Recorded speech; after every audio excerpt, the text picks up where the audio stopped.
Hey guys, welcome back to stuffing minds. आज की इस वीडियो में हम लोग बात करने वाले हैं अपने इंग्लिश के chapter 2, that is lost spring. तो चलिए बिना किसी देरी के इसे स्टार्ट करते हैं। और if you like this video, please share this video to your friends also, so that they can also be benefited from this video. Thank you very much.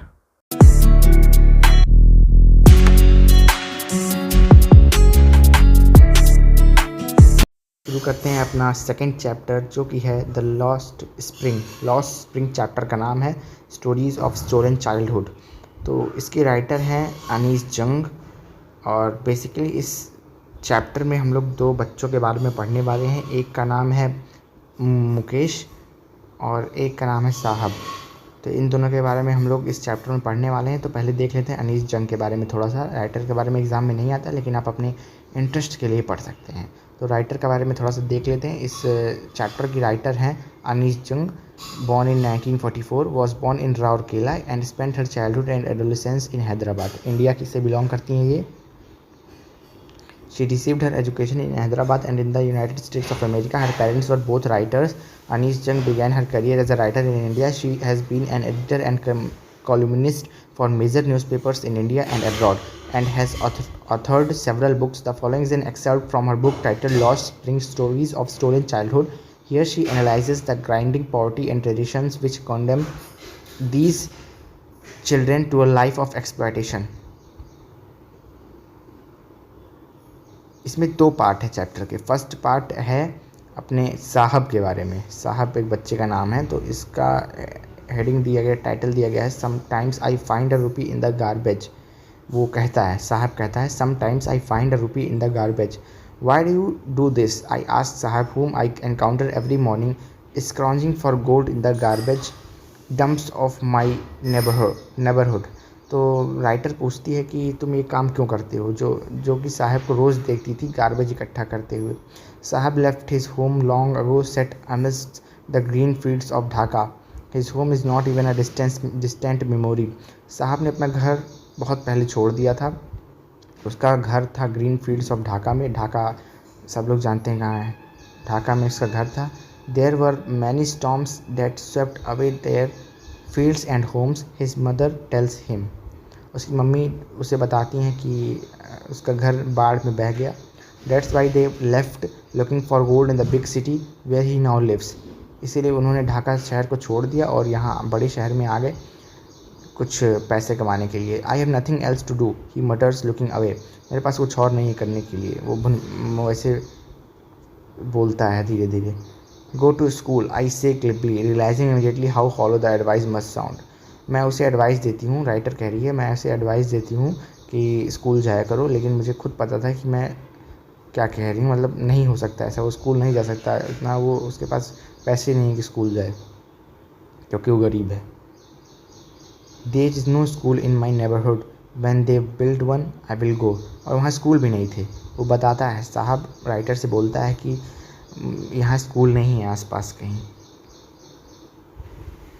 If I start A school will you come? I ask half joking yes, he says smiling broadly. मैं writer ने उससे पूछा, अनीस जंग ने साहब से पूछा कि अगर मैं स्कूल बनवाऊँगी तो क्या तुम आओगे?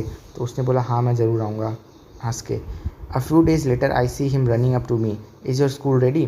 कुछ दिन बाद वो दौड़ता हुआ राइटर के पास आता है और पूछता है कि क्या आपका स्कूल बन गया है? It takes longer to build a school, I say, embarrassed at having made a promise that was not meant. मैंने उससे बोला कि स्कूल बनने में टाइम लगता है और मैंने ऐसा प्रॉमिस किया था साहब से जो कि मैं पूरा नहीं कर सकती थी, ये राइटर सोचती है। But promises like mine abound in every corner of इस ब्लीक वर्ल्ड। लेकिन राइटर सोचती है कि जो जिस तरह मेरी प्रॉमिस है उस तरह बहुत सी प्रोमिसेस ऐसे लोगों से बनाई जाती हैं जो कि पूरी नहीं की जा सकती, या तो पूरी नहीं की जाती हैं, तोड़ दी जाती हैं। Then after months of knowing him I ask him his name. कुछ महीनों के जानने के बाद उससे मैंने उसका नाम पूछा। साहब ए आलम, ही अनाउंसेस। उसका नाम था Sahab e Alam. He does not know what it means. उसे उसका मतलब नहीं पता था, उसके नाम का उस लड़के को मतलब नहीं पता था। If he new it's meaning a Lord of the universe, he would have a hard time believing it. अगर उसे उसका नाम का मतलब पता होता तो उसका नाम का मतलब है लॉर्ड ऑफ द यूनिवर्स, जिसे उस लड़के को बिलीव करने में टाइम लगता। नहीं बिलीव कर सकता था वो कि उसके नाम का मतलब है Lord of the universe. Unaware of what his name represents, he roams the streets with his friends, an army of barefoot boys who appear like the morning birds and disappear at noon. Over the months, I have come to recognize each of them. अपने नाम का मतलब ना जानते हुए भी साहब सड़कों पे घूमता रहता था, अपने दोस्तों के साथ घूमता रहता था, बिना चप्पल के घूमता रहता था, और जो मॉर्निंग बर्ड्स की तरह होती थी, शाम होते होते गायब हो जाते थे. ठीक है, राइटर कहती है, Why aren't you wearing chappals? I ask one. My mother did not bring them down from the shelf. He answers simply. मैंने राइटर ने उससे पूछा लड़के से कि तुम लोग चप्पल क्यों नहीं पहनते हो. मतलब लड़के से नहीं पूछा कि उनके ग्रुप में से, मतलब साहब के किसी दोस्त से राइटर ने पूछा कि तुम लोग चप्पल क्यों नहीं पहनते हो. तो उसने जवाब दिया कि मेरी मम्मी शेल्फ से उसे नीचे ही नहीं उतारती हैं. Even if she did, he will throw them off. Adds another who is wearing shoes that do not match. किसी दूसरे ने जवाब दिया, किसी दूसरे बच्चे ने, कि अगर वो उतार भी देंगी चप्पल शेल्फ से तब भी ये नहीं पहनेगा, फेंक देगा. When I comment on it, he shuffles his feet and says nothing. I want shoes, says a third boy who has never owned a pair all his life. Traveling across the country, I have seen children walking barefoot in cities on village roads. It is not lack of money but a tradition to stay barefoot is one explanation. I wonder if this was only an excuse to explain away a perpetual state of poverty. बहुत से बच्चों को writer ने देखा हुआ है barefoot सड़कों पे घूमते हुए, लेकिन जब भी वो पूछती थी तो वो लोग जवाब देते थे कि उनका मन नहीं करता पहनने का, या फिर ये ट्रेडिशन है एक. लेकिन सच्चाई तो ये है कि वो लोग गरीब हैं, अफोर्ड नहीं कर सकते चप्पल वप्पल. I remember a story a man from Udupi once told me. As a young boy he would go to school past an old temple where his father was a priest. He would stop briefly at the temple and pray for a pair of shoes. मुझे याद है एक लड़के की कहानी जो कि school जाता था. उसके स्कूल के पास एक पुराना मंदिर था जहाँ पे उसके पिता जो हैं वो पुजारी थे. वहाँ पे जाके वो भगवान से प्रार्थना करता था कि उसे एक जूते का जोड़ा मिल जाए. 30 साल बाद जब वो फिर उस टेम्पल में गई, 30 years later I visited his town and the temple which was now drowned in an air of desolation. In the backyard where lived the new priest, there were red and white plastic chairs. A young boy dressed in a grey uniform, wearing socks and shoes, arrived panting and threw his school bag on a folding bed. Looking at the boy, I remembered the prayer another boy had made to the goddess when he had finally got a pair of shoes. Let me never lose them. The goddess had granted his prayer. Young boys like the son of the priest now wore shoes, but many others like the rag pickers in my neighborhood remained shoeless. जब वो फिर से 30 साल बाद वहाँ पे गई, वहाँ पे उसने देखा कि रेड एंड वाइट कलर की प्लास्टिक चेयर्स पड़ी हुई हैं जहाँ पे वो पंडित रहता था.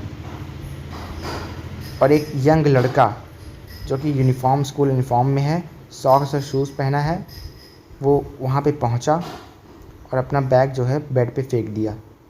और उस लड़के को देख के राइटर को दूसरे लड़के का प्रेयर याद आ गया जो उसने भगवान से किया था कि उसे एक पेयर ऑफ शूज़ मिल गया और वो कभी खोए ना. ऐसी प्रार्थना की थी उसने कि भगवान से प्रार्थना किया था उस लड़के ने कि भगवान मैं इस पेयर ऑफ शूज़ को कभी खोऊँ ना. He had finally got a pair of shoes, let me never lose them. Okay, भगवान ने उसकी सुन ली. माई acquaintance with the barefoot rag pickers leads me to Simapuri, a place in the periphery of Delhi yet miles away from it. Metaphorically, those who live there are squatters who came from Bangladesh back in 1971. जो कि सीमापुरी एक जगह है on the outskirts of Delhi. तो सीमापुरी में कुछ लोग रहते हैं जो कि बांग्लादेश से आए हुए हैं. 1971 में आए थे वो लोग. ठीक है, तो sahibs family is among them. तो साहब का परिवार है वो उन्हीं में से एक है. Seemapuri was then a wilderness, it still is, but it is no longer empty in structures of mud with roofs of tin and tarpaulin. वहाँ पे जो घर हैं सीमापुरी में वो छोटे छोटे मिट्टी से बने हुए हैं और जिनकी छतें जो हैं वो टीन की हैं और टारपोलिन की हैं. डिवॉइड ऑफ सेवेज ड्रेनेज और running water live 10,000 rag pickers. वहाँ पे 10,000 ड्रैग पिकर्स रहते हैं. There have lived here for more than 30 years without an identity, without permits, but with ration cards that get their names on voters list and enable them to buy a grain. उन लोगों के पास 30 सालों से रह रहे हैं वो लोग यहाँ पे बिना किसी पहचान के, लेकिन उनके पास राशन कार्ड है जो कि जो जो जिसकी मदद से वो यहाँ पे ग्रेन्स खरीद सकते हैं, अपने लिए अनाज ले सकते हैं सरकार से. If at the end of the day we can feed our families and go to the bed without an aching stomach, we would rather live here than in the fields that gave us no grain, say a group of women in tattered saris when I asked them why they left their beautiful land of green fields and rivers. Wherever they find food, they pitch their tents that become transit homes. इसका मतलब है कि जहाँ भी वो लोग खाना पाएंगे वहाँ वो चले जाते हैं. ठीक है. एक फटी हुई साड़ी में एक औरत से राइटर ने पूछा कि तुम लोग क्यों आ गए अपना घर छोड़ के यहाँ पे रहने सीमापुरी में, तो उसने जवाब दिया कि जहाँ हमें खाना मिलता है वहाँ हम चले जाते हैं. Children grow up in them, becoming partners in survival, and survival in Seemapuri means rag picking. Seemapuri में जीने का मतलब है कि आपको कचरा इकट्ठा करना है, कूड़ा बीनना है. Through the years it has acquired the proportions of a fine art. Garbage to them is gold. जो कि कूड़ा कचरा होता है वो उनके लिए, सीमापुरी में रहने वाले लोगों के लिए गोल्ड, सोने के बराबर है, क्योंकि वो उसको बेच के पैसा कमाते हैं. It is their daily breed, a roof over their heads, even if it is a leak roof, but for a child it is even more. Okay, so this was about the first part. That was no, something more is there. I sometimes find a rupee, even a 10 rupee note, Sahib says, his eyes lightening up. When you can find a silver coin in a heap of garbage, you don't stop scrounging, for there is hope of finding more. It seems that for children garbage has a meaning different from what it means to their parents. For the children it is wrapped in wonder, for the elders it is a means of survival. इसका मतलब है कि साहब की आंखों में writer को एक आशा दिखाई देती है. उसने जब कहा कि मुझे कभी कभी 10 रुपये भी मिल जाते हैं गार्बेज में, तब राइटर को समझ में आया कि एक होप की वजह से, एक आशा की वजह से कभी कभी हम लोग को पैसा मिल जाएगा, कभी सिल्वर कॉइन मिल सकता है, और कभी ना कभी तो पैसा मिलेगा ही. वो कूड़े में खोजते रहते हैं, कूड़ा बीनते रहते हैं. One winter morning I see Sahab standing by the fence gate of the neighborhood club, watching two young men dressed in white playing tennis. I like the game, he hums, content to watch it standing behind the fence. I go inside when no one is around, he admits. The gatekeeper lets me use the swing. Sahab too is wearing tennis shoes that look strange over his discolored shirt and shorts. Someone gave them to me, he says in the manner of an explanation. The fact that they are discarded shoes of some rich boy who perhaps refused to wear them because of a hole in one of them does not bother him. For one who has walked barefoot, even shoes with a hole is a dream come true. But the game he is watching so intently is out of his reach. ऐसा मतलब है साहब कुछ दो लोगों को tennis खेलते हुए देखता है और राइटर से कहता है कि मुझे टेनिस बहुत पसंद है. उसने भी टेनिस शूज़ पहन रखे हैं, बस टेनिस शूज़ पे कुछ छेद है. और टेनिस शूज़ उसे कहाँ से मिले? किसी अमीर लड़के ने उसे दे दिया होगा, जो कि उसमें छेद था, इसीलिए छोड़ दिया अपने शूज़ को और उसको दे दिया साहब को. This morning sahib is on his way to the milk booth. In his hand is a steel canister. I now work in a tea stall down the road, he says. अब साहब जो है, एक दिन उसके हाथ में एक टी कैनिस्टर था और राइटर को देख के कहता है कि मैं अब एक टी स्टॉल में काम करने लगा हूँ. He says pointing in the distance, I am paid 800 rupees and all my meals. मुझे 800 रुपया महीना मिलता है और मुझे 2 टाइम खाने के लिए मिलता है. उसने कहा राइटर से. Does he like the job, I ask. मैंने उससे पूछा कि तुमको ये जॉब पसंद है. His face I see has lost the carefree look. The steel canister seems heavier than the plastic bag he would carry so lightly over his shoulder. उसका चेहरा उतरा उतरा लग रहा था. उसका जो उसने स्टील कैनिस्टर जो केतली पकड़ रखी थी हाथ में, वो भारी लग रहा था. किससे ज़्यादा? जो प्लास्टिक बैग अपने पीठ पे उठाता तो उससे ज़्यादा भारी लगता था. The bag was his. इसका मतलब ये नहीं है कि स्टील कैनिस्टर और प्लास्टिक बैग से ज़्यादा भारी है. इसका मतलब ये है कि स्टील कैनिस्टर भारी, इसमें ऐसे बताया गया है कि स्टील कैनिस्टर सीम्स हैवियर, मतलब स्टील कैनिस्टर सीम्स हैवियर का यहाँ पे ये मतलब है कि साहब खुश नहीं था इस काम से. और प्लास्टिक बैग जब वो ढोता था, कूड़ा कचरा बीनता था, तो ज़्यादा खुश था, क्योंकि वो उसका काम था, वो खुद का इंडिपेंडेंट वर्क था वो. और इस काम में, चाय वाले काम में वो डिपेंडेंट है किसी पे. The bag was his. Bag उसका था. The canister belongs to the man who owns a tea shop. Sahib is no longer his own master. साहब अपना खुद का मास्टर नहीं है, अब दूसरे कंट्रोल में है. ठीक है. So this was about the first part, that was sometimes I find a rupee. Now moving on to the next part, that is I want to drive a car. इसमें हम लोग मुकेश के बारे में जानेंगे। तो चलिए स्टार्ट करते हैं। I want to drive a car. So I want to drive a car. Mukesh insists on being his own master. I will be a motor mechanic, he announces. तो मुकेश बोलता है कि मुझे एक दिन मोटर मैकेनिक बनना है। Do you know anything about cars? I ask. मैंने उससे पूछा कि क्या तुम कार्स के बारे में कुछ जानते हो? I will learn to drive a car, he answers. मैं कार चलाना सीख लूँगा, वो बोलता है लेखक से, मतलब राइटर से, अनिल जंग से।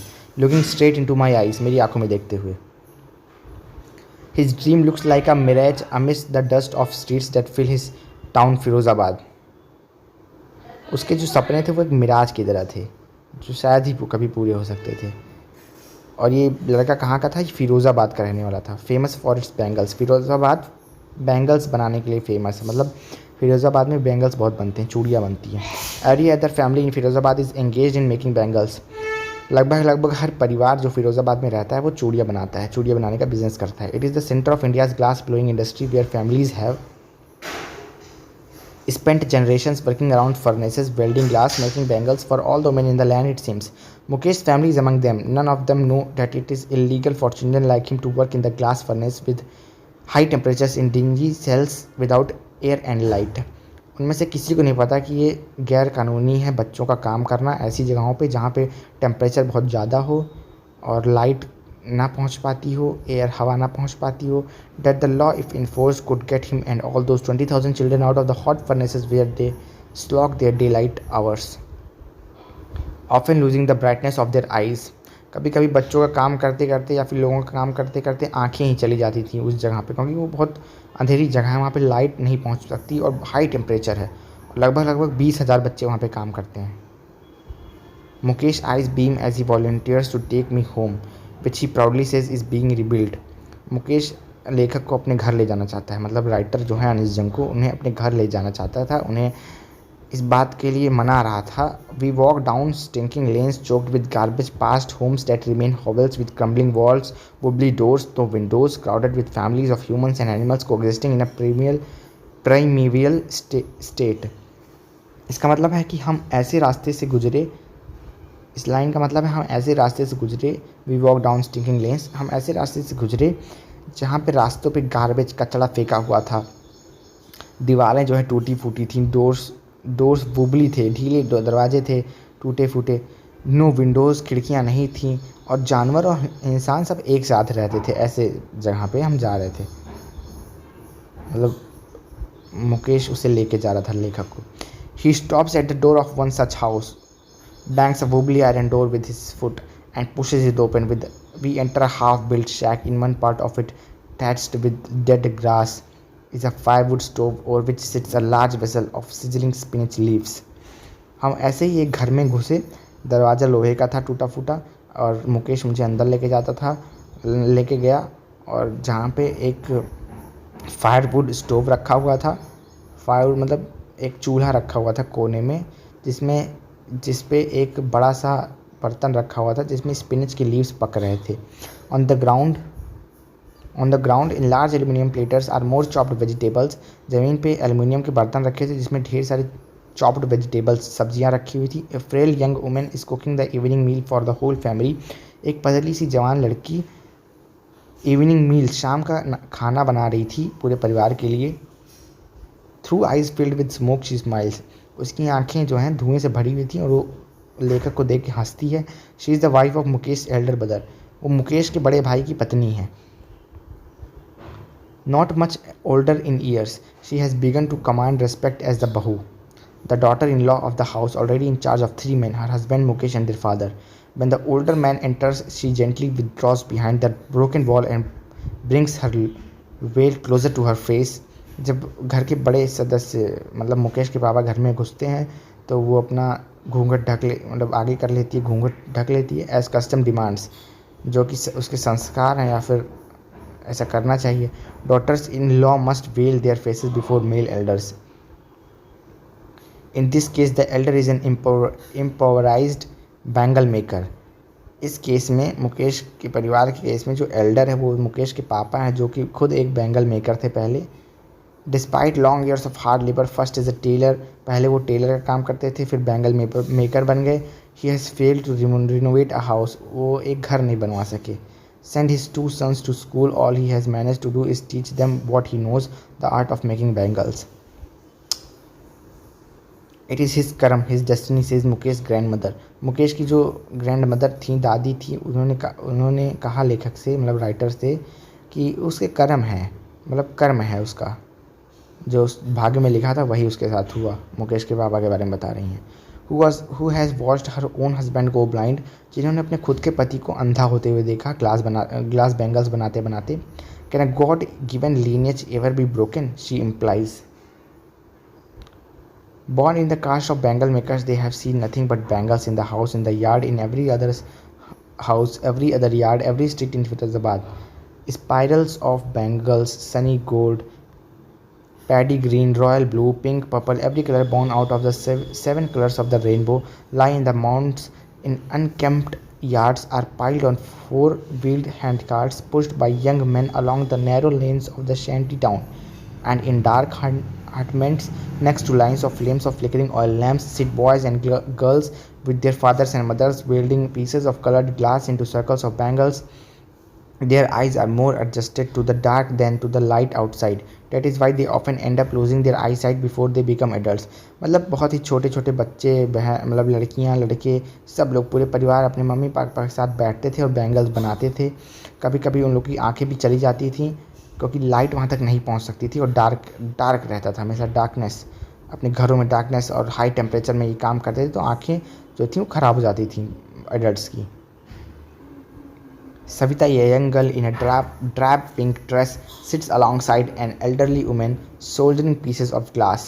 एक लड़की को देखती है राइटर सविता को, जो कि एक यंग लड़की है, और फिर वो अपनी सी बड़ी किसी औरत के साथ बैठ के ग्लास बैंगल्स बना रही है। As her hands move mechanically like the tongs of a machine, उसके हाथ जो है किसी मशीन की तरह घूम रहे हैं। I wonder if she knows the sanctity of the bangles she helps make. It symbolizes an Indian woman's सुहाग। जो बैंगल्स है वो क्या सिम्बलाइज़ करते हैं, वो सिम्बलाइज़ करते हैं एक इंडियन वुमेन की सुहाग की पति को सिग्निफाई करते हैं, सिम्बलाइज़ करते हैं। ऑस्पिशियसनेस इन मैरिज, जिसका मैरिज में बहुत ही महत्वपूर्ण रोल है। It will dawn on her suddenly one day when her head is draped with a red veil, her hands dyed red with henna and red bangles rolled onto her wrist. इसका मतलब है कि वो कुछ दिनों बाद खुद रियलाइज़ करेगी बैंगल्स के सिग्निफिकेंस को, जब उसकी शादी हो जाएगी तब। She will then become a bride, जब वो दुल्हन बन जाएगी। Like the old women beside her who became one many years ago, जैसे कि उसके बगल जो बड़ी औरत बैठी हुई, उससे उम्र में बड़ी औरत जो बैठी हुई है उसके साथ हुआ था कुछ सालों पहले। She still has bangles on her wrist but no light in her eyes, एक वक्त शेर भर खाना भी नहीं खाया। She says in a voice drained of joy, मतलब इसका मतलब है कि एक वक्त पूरा भरपेट खाना भी नहीं खाया, वो औरत कहती है, ठीक है। She has not enjoyed even one full meal in her entire lifetime. That's what she has reaped. Her husband, an old man with a flowing beard, says, I know nothing except bangles. All I have done is making a house for the family to live in. Hearing him, one wonders if he has achieved what many have failed in their lifetime. He has a roof over his head. मतलब उसने अपने लिए घर बना लिया, बहुत बड़ी बात है। The cry of not having money to do anything except carry on the business of making bangles, not even enough to eat, rings in every home. The young men echo the lament of their elders. Little has moved with time, it seems. In Firozabad, years of numbing toil have killed all initiative and the ability to dream. मतलब फिरोज़ाबाद में सारे सपनों को एक तरीके से मार दिया गया है कि लोग वहाँ पे सपना नहीं देख सकते, बस चूड़ी ही बना सकते हैं, क्योंकि उनका काम है चूड़ी बनाना। उन लोग के पूर्वज भी ये काम करते आए हैं। Why not organize yourselves into a cooperative? I ask a group of young men who have fallen into the vicious circle of middlemen who trapped their fathers and forefathers. मैंने कुछ लोगों से, जवान मतलब यंग लोगों से, यंग मैन से पूछा कि तुम लोग किसी कोऑपरेटिव में क्यों नहीं काम करते हो, कुछ और काम क्यों नहीं करते, ये बैंगल बनाने वाला काम क्यों करते हो। तो उसने जवाब दिया कि even if we get organised we are the ones who will be hold up by the police, beaten and drag to jail for doing something illegal. अगर हम कुछ अच्छा भी करना चाहते हैं तो हमें पुलिस वाले मार के जेल में बंद कर देंगे, हमें ये कह के कि तुम लोग इलीगल काम कर रहे हो, क्योंकि वो लोग गरीब हैं। There is no leader among them, no one who could help them see things differently. उन लोग के बीच में कोई एक लीडर नहीं है जो उन्हें गाइड कर सके। Their fathers are as tired as they are, they talk endlessly in a spiral that moves from poverty to apathy to greed and to injustice. Listening to them, I see two distinct worlds, one of the family caught in a web of poverty, burdened by the stigma of caste in which they are born, the other a vicious circle of the sahukars, the middlemen, the policemen, the keepers of law, the bureaucrats and the politicians. मैं इन लोग को दो तरीके से देखती हूँ। एक तो ये लोग की हालत ऐसी क्यों है, ये दो तरीके से इन लोग की हालत ऐसी है। पहला तो ये कि इन लोग का पुश्तैनी धंधा है, मतलब कि एक तरीके से कह सकते हैं इन लोग का ये पूर्वजों का काम है, इसीलिए करते आ रहे हैं। कास्ट इन लोग का यही है, बैंगल मेकर्स का। और दूसरी नज़र से हम लोग इन लोग को ऐसे देख सकते हैं कि ये लोग फंस गए हैं, सर्कल में फंस गए हैं, साहूकार्स के, पुलिसमैन के, मिडिल मैन के। मतलब ये लोग गरीब हैं, इसीलिए इन लोग को सब लोग, मतलब पॉलिटिशियंस, पुलिसमैन, मिडिल मैन, सब इन्हें परेशान करते रहते हैं। इसलिए कुछ और नहीं कर सकते बैंगल बनाना छोड़ के। Together they have imposed the baggage on the child that he cannot put down. Before he is aware, he accepts that is naturally as his father. To do anything else would mean to dare, and daring is not part of his growing up. मतलब इन लोग अपने पापा को देख देख के वो काम सीख जाते हैं और कुछ और करने का सोच भी नहीं सकते हैं। कुछ और करने का सोचेंगे तो फिर इन लोग के लिए दिक्कत हो जाएगा। When I sense a flash of it in Mukesh, I am cheered. I want to be a motor mechanic, he repeats. Writer ने मुकेश को देखा और खुश हो गई, क्योंकि मुकेश का कुछ और सपना है, बैंगल मेकर नहीं बनना है उसे मोटर मैकेनिक बनना है। He will go to a garage and learn, but the garage is a long way from his home. I will walk, he insist. Do you also dream of flying a plane? मैंने उससे पूछा कि तुम plane भी उड़ाना चाहते हो? ही is suddenly silent, वो चुप हो जाता है। He is suddenly silent, no he says, staring at the ground. उसने मना कर दिया, ज़मीन पर देखने लगा। In his small murmur there is an embarrassment that has not yet turned into regret. He is content to dream of cars that he sees hurtling down the streets of his town. Fewer planes fly over Firozabad. This was the chapter, The Lost Spring, and it was a very nice chapter. So अगले video में हम लोग इससे कुछ important questions के बारे में बात करेंगे। तो hope you like this video very much. If you like this video, then please like our video and share our video. Thank you very much.